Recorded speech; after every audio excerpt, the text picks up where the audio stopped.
Hello, chers téléspectateurs d'École 247, Jacques Bekram, un activiste connu pour ses prises de position publiques, est actuellement détenu à la prison centrale de Nubel à Douala. Selon les faits rapportés, une altération aurait eu lieu à Youpé entre l'activiste et un inspecteur de police. Dans une première vidéo, Jacques affirme que l'inspecteur de police lui aurait cassé son téléphone portable et lui réclamait ensuite l'appareil.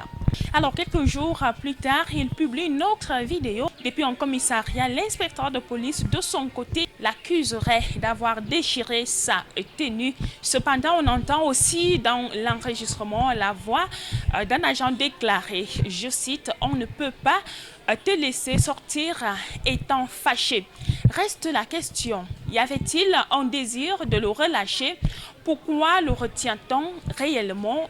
Et quelles sont exactement les griffes qui pèsent contre lui?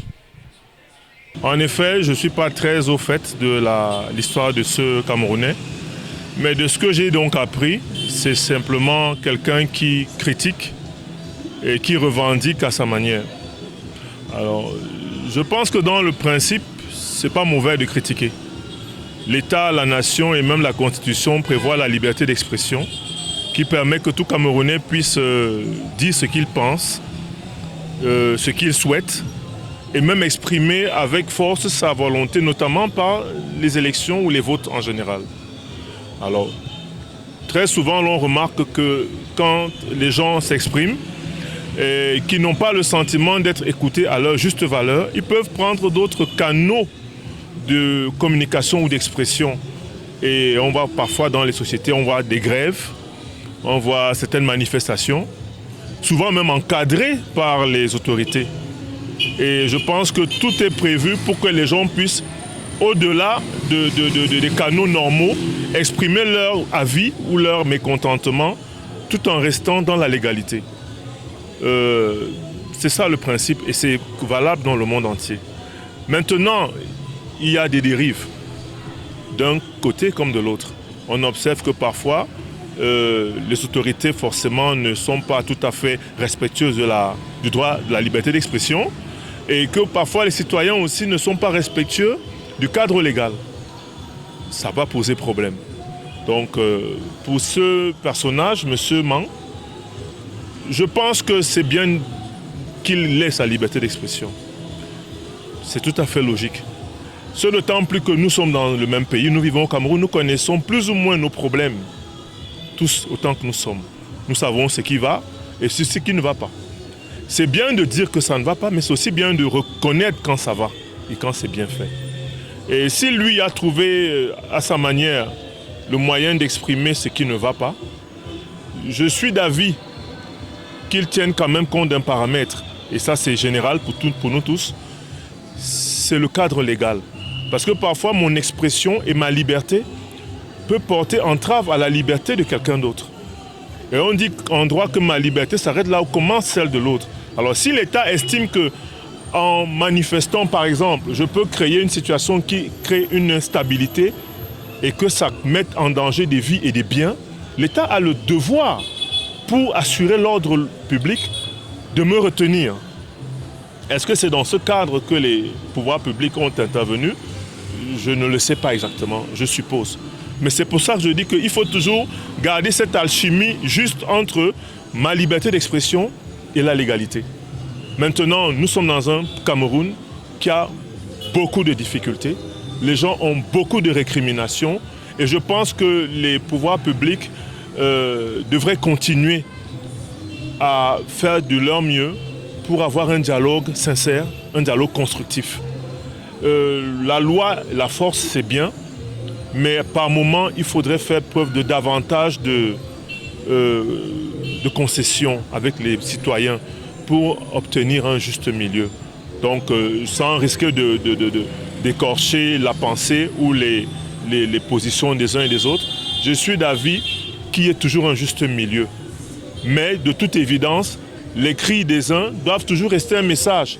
Pour que les pouvoirs publics se posent la question, est-ce que véritablement il n'y a pas un problème fondamental? Peut-être qu'on ne parlera pas. Mais si le problème, le mal perdure, Demain, ce ne sera plus Mang, ce sera un autre. 10 autres, 100, 1000 autres personnes qui vont faire peut-être les mêmes choses.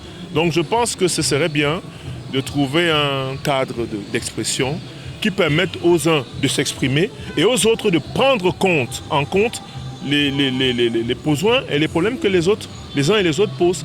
Les populations sont en droit de s'exprimer. Et il y a beaucoup de choses qu'on a à dire, que dans les mairies, dans les communes, dans les départements, dans les régions, les autorités ne prennent pas toujours forcément en compte. Je parle en tant que citoyen en ce moment. Je pense que Jacques-Bertrand en fait un peu trop.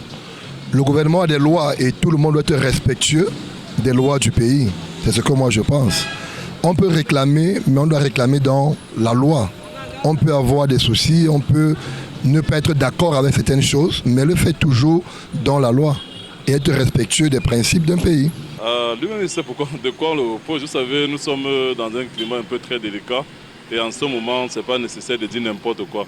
Déjà, forcément, je vois ces actions, mais s'attaquer à un homme en tenue ou bien à un policier, c'est pas normal. C'est pas normal déjà et je n'accepte pas ça.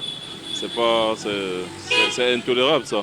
Parce que si on laisse ce cas et tout le monde se met à se comporter ainsi, ça ne sera pas une bonne image, quoi. Il y a la liberté et le libertinage, c'est ça qu'on confond souvent et nous sommes dans un état de droit. Et dans un état de droit, la loi est dure, mais c'est la loi. Il fait un peu de trop, je me dis. Et je crois qu'il peut se remettre il peut revenir de bons sentiments, quoi. Mais sincèrement, il en fait un peu de trop. Il en fait un peu de trop. Et si la loi l'a frappé, bon, on va essayer de voir. Moi, je ne suis pas juge ou avocat pour mieux déterminer s'il en fait de trop ou pas. C'est difficile à commenter puisqu'il y a des gens qui sont ivres de liberté et ils s'attaquent à des personnalités dont ils ne peuvent pas supporter.